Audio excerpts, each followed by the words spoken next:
ne mën ngaa xëy muy taw rek nga bay ceeb yaakaar ci taw bi te tey mi ngi am nekk na réalité tey Kaffrine ñi ngay bay ceeb Fatick ñi ngay bay ceeb ak yeneen dëkk yi Tamba ñi ngay bay ceeb te uniquement ci taw bi lañ ko yaakaar toll lay temps ñun bi ñu gën a nekk ndaw dañoo jàppoon ne te ceeb moom ci dex gi rek lañ koy bay donc léegi loolu recherche moo ko indi recherche bi foofu mu yegg nag ba tey waa yenn dëkk yaa di bay ceeb ci taw bi yaakaar naa ne aussi mooy wane rek ne mënuñu def dara ci mbay te sukkandikuñ ci recherche bi et surtout recherche semence bi. jërëjëf monsieur le ministre. jërëjëf merci. de l'Asia. Voilà, merci. Bon, vous remerciez d'abord la presse. Je crois que vous êtes toujours présent pour quand même nous assurer la visibilité du travail que nous faisons. Bon, l'ASIA, c'est l'Association sénégalaise des ingénieurs de l'agriculture. Nous essayons de rassembler tous les ingénieurs agronomes qui sont formés dans ce pays ou à l'étranger pour venir contribuer au développement économique de notre pays. Je crois que c'est très très important.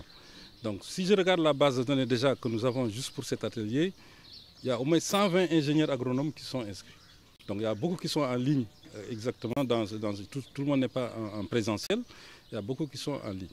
C'est important parce que nous devons compter sur ce potentiel pour accompagner les politiques de l'État pour qu'on puisse arriver à, en tout cas, toute stratégie d'autosuffisance que l'État veut développer. Vous avez parlé tantôt de la souveraineté alimentaire.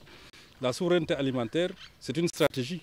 Donc cette stratégie, ça veut dire que nous voulons produire suffisamment d'aliments et disponibles à tout moment et en tout lieu pour satisfaire les Sénégalais en termes de qualité et en termes de quantité.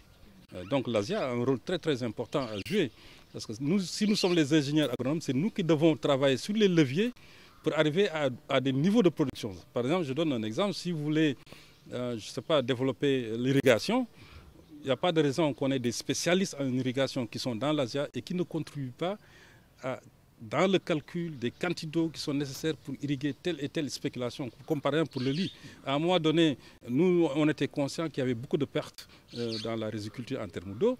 Pour 8000 mètres cubes, on en mettait 10 000, donc ça veut dire qu'il y a 2000 presque qui étaient jetés, qui étaient mis dans la passée et qui n'étaient pas nécessaires.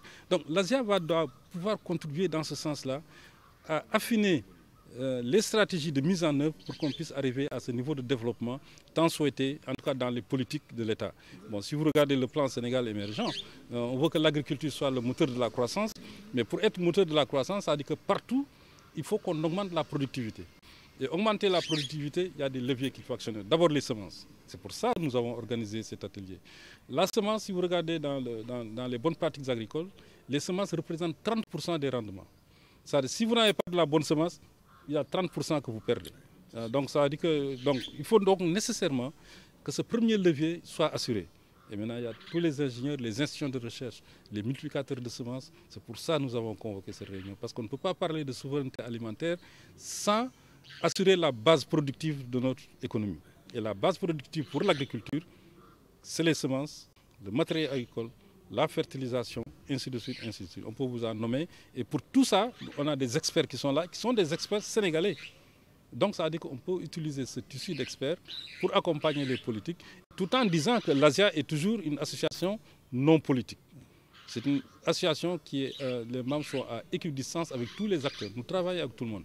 Il ne faut pas qu'on voit l'ASIA. L'ASIA n'est pas politique. L'ASIA, c'est vraiment des experts qui sont ensemble, qui veulent s'entraider, qui veulent travailler ensemble, utiliser leur expertise pour faire avancer l'agriculture au Sénégal. Donc c'est voilà l'esprit que nous donnons. Le ministre également, il vous a écouté et il a également engagé à plus d'écoute et plus d'engagement avec Asia. Et cela veut dire que vous aurez encore d'autres engagements et d'autres motivations pour améliorer votre feuille de route prochaine pour la commande publique. Exactement. Je pense que l'Asia, comme je l'ai dit dans mon discours, bon, les gens vont être surpris, existe depuis 1967. L'Asia existe depuis 1967. Bon, il y a toujours des travailleurs à l'ombre. Partout où vous allez, il y a des gens qui travaillent à l'ombre et il y a qui sont visibles. Bon, je ne vais pas rentrer dans ce débat subjectif, mais généralement, comme on le dit en wolof ou bien en français, si ceux qui connaissent ne parlent pas, ceux qui ne connaissent pas parlent. Ça, la nature a horreur du vide.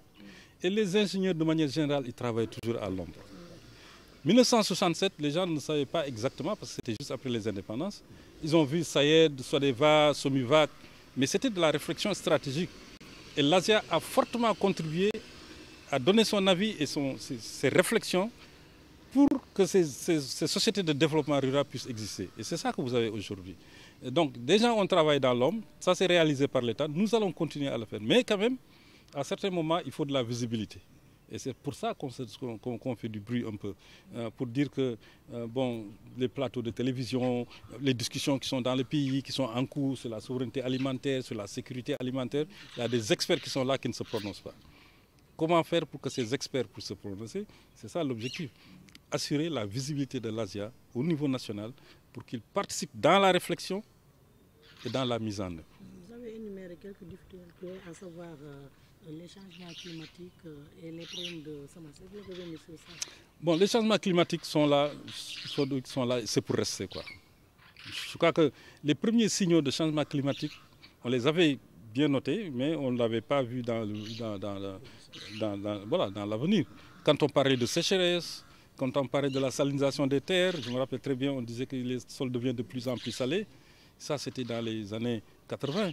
C'était dans les années 80. Et donc, ça a dit que le climat était en train de changer. Maintenant, le climat, il y a des changements climatiques, il faut que ça soit une donnée. C'est un paramètre de travail. Donc, ça a dit qu'il faut qu'on s'adapte. Parce que si on ne s'adapte pas, on disparaît. Bon, je pense que personne ne veut disparaître. Donc, ce qu'il faudrait, on s'adapte. Donc, tout, que ce soit l'agriculture, l'élevage. Donc, il faut trouver des stratégies d'adaptation. Donc, dans les changements climatiques, nous allons trouver des solutions pour nous adapter. C'est les variétés dont le ministre a parlé. Il y a beaucoup de variétés d'arachides que nous avons mis dans le circuit, beaucoup de variétés de riz, beaucoup de variétés de mil. Nous allons continuer ce travail. Je crois que le Sénégal dispose d'un institut de recherche qu'on appelle l'ISRA, qui est reconnu au niveau international, qui est reconnu au niveau régional et au niveau sous-régional. Donc l'ISRA a des experts qui doivent permettre à ces pays-là de pouvoir générer des innovations et des technologies pour faire avancer l'agriculture. Nous allons veiller là-dessus. En tout cas, en tant qu'Asia, nous allons utiliser nos experts, mais nous allons aussi interpeller les structures qui sont dédiées pour que chacun essaie de jouer son rôle. En tout cas, nous allons faire cette animation pour que l'agriculture sénégalaise quand même puisse sortir un peu de ces sentiers battus. Est-ce le motif de votre renouvellement au niveau de l'Asia qui organise aujourd'hui son assemblée générale? Oui, ça, le motif, c'est clair. On veut la bonne gouvernance. Ça dit partout, il n'y a pas de... quand on nomme quelqu'un, bon, ça doit finir un jour. Bon, ça dit qu'à un moment donné, il faut qu'on trouve le mécanisme de changer. L'Asia va se... On a convoqué l'Assemblée générale, c'est pour le renouvellement des instances. J'ai été président, bon voilà, un autre va certainement assurer la présidence, le secrétaire général, quelqu'un d'autre, voilà, c'est comme ça. Et je pense que c'est salutaire qu'on ait pu organiser cette rencontre et que vous avez vu le nombre de gens qui sont venus, qui vont rester et qui vont nous aider à vraiment améliorer la gouvernance parce que les associations non gouvernementales, les associations qui sont des associations civiles, il faudrait qu'on ne rentre pas dans... comme je dis, l'Asia est très loin des politiques, quoi. Donc, bilan a mis pas pour... Bon, l'Asia, comme je vous l'ai dit, bon, on a fait beaucoup d'ateliers. Je crois que vous avez assisté à certains ateliers. On a fait beaucoup de recommandations. Bon, ce que nous allons continuer à faire avec le nouveau gouvernement, le nouveau bureau qui va s'installer va faire encore les visites au niveau de ces ministères, leur dire c'est quoi l'Asia et essayer d'avoir maintenant des partenariats vraiment en termes de partenariat d'accord cadre quoi, qui est signé entre l'Asia et ces ministères-là. Je crois que si on laisse comme ça dans le flou quelquefois, voilà, il faut un document qui nous dit voici le plan d'action, voici ce qu'on attend de l'Asia. Et si tous les ministères sectoriels font ça, je pense que ça permettra d'avoir une bonne visibilité et de savoir comment on peut arriver au développement agricole. Président, nga tënk ko ñu si wolof rek te solo ndaje bi tey ministre bi de président ko fii ISRA te Asia di ko organiser ban jàngal lañ si am. waaw ndaje bi am na solo trop te ñu ngi gërëm ministre bi parce que ni mu ko waxee noonu la ministre bi xam nañ ni amul jot jafe-jafe yi bari na waaye nag xam nañ ni Asia su organisé te ministre yi nga xam ñun moom la ñu bootu ñëwul dina am lu ci wàññeeku waaw loolu na ministre bi moom ci bopp comprendre na ko moo tax man nelawuma sax parce que toute la nuit ñi ngi woon ci documents yi ñi ngi woon ci kii parce que dañu xam ni ministre bi décidé nañu que dina ñëw ci atelier bi am na solo parce que ndaje bi tey dañ ko teg ci mbirum jiw jiw nag ñëpp la soxal baykat yëpp jiw mooy mbay fu jiw amul mbay en tout cas mbay buy jëriñ askan du fa am parce que soo ko seetee suñ ko maanaam séddale ci ñetti pàcc benn pàcc bi jiw bi moo koy indi donc soo ko amul rek xam ni déjà am nga gàllankoor te demaguloo fenn loolu nag am na solo trop tey ñu daje ñu wax ñi nga xam ni ay kàngam lañ ci ñu ñëw fii toog ministre baa ngi leen di déglu kontaan naa trop parce que ministre dina toog dégluñu mu dégg li ñuy wax mu seet moom tamit lan la mën a jëlee ci loolu yóbbaale ko dina ko yóbbaale waaye tamit dinañ ko topp parce que dinañ xam seet yan jéego la ñu war a def ak yan jumtukaay la ñu soxla pour nga xam ni loolu ñu tënk jox ko moom tam mu dégg ko ñu seet nan lañ ko mën a defee parce que wax nii rek te defuñu.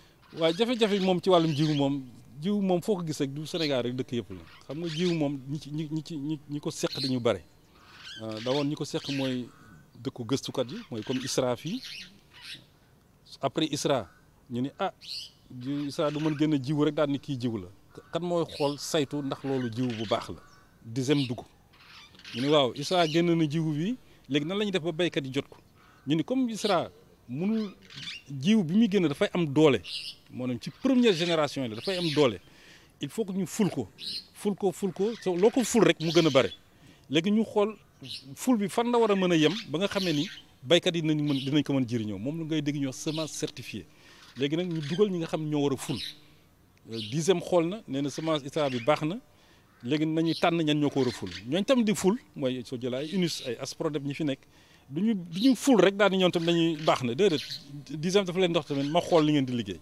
noonu lañ koy doxalee di ko doxalee ba muy àgg ci béykat yi dégg ngeen ministre li mu wax ni ci juróomi junni ba juróom jéego la ñu ma def ngir mën a dundee li ñuy bay daal. waaw kooku nag moom dundee li ñuy bay moom tamit il faut ñu xool am na yoo xam ne mën nañ ko am na yoo xam ne mënuñu ko mais yi nga xam ne ni mën nañ ko bay fii ci réew mi muy li nga xam ne dafa jum ci céréales bi maanaam muy dugub muy ceeb muy mboq muy yi nga xam ne daal ci baax na fii ci réew mi il faut que yooyu ñu yëngatu ci ba duñ ko jéggaani fenn jéggaani moom ci yoo xam ne mën nga ko def sa réew kooku moom kenn ñaanu ko waaw da ngay bay da ngay dunde da ngay dund ci li ngay bay yi nga xam ne nag il faut ñu jéggaani ko pour mën ko am mooy blé fi mu nekk nii suñu toogoon tamit daal ni bon voilà suñu importé wul blé gars yi duñu lekk mburu comprendre waaw léegi nag blé boobu c'est pas parce que dañ koy jéggaani rek dañu war a toog di ko jéggaani déedéet dañu war a seet ñi ngi jéggaane blé pour lekk defar farine beeg maanaam mburu yeeg yooyu est-ce que Sénégal mën na am ay jumtukaay yoo xam ne mën nañ ko defar fii waaw ci loolu la ñu yëngatu tamit soo seetee li ngeen di dégg ñuy wax benn programme national blé boo xam ne programme boobu ni ñu ko defee ci ceeb bi dinañ ci yëngatu pour blé boobu ñu daan jéggaani ñu commencé ko di bay fii ci Sénégal xam nga yooyu yëpp dafay laaj ñi nga xam ne ñoo seq loolu ñu waxtaan ci ba pare ñu jox leen maanaam li nga xam ne dina mën a tax ñu liggéey mooy les moyens waaw suñu amul moyen maanaam li ñu mën a liggéeyee en fait du sotti moo tax ministre bi doon ko wax léegi ñoom suñu leen ko joxee dinañu xool ñu seet li ñu ci mën a def ñu def ko mais kuy def gëstu moom il faut ñu jox la moyens yi nga soxla pour gëstu bi mën a jëm kanam loolu daal laa amoon ci li may wax ci loolu. jërëjëf monsieur jërëjëf.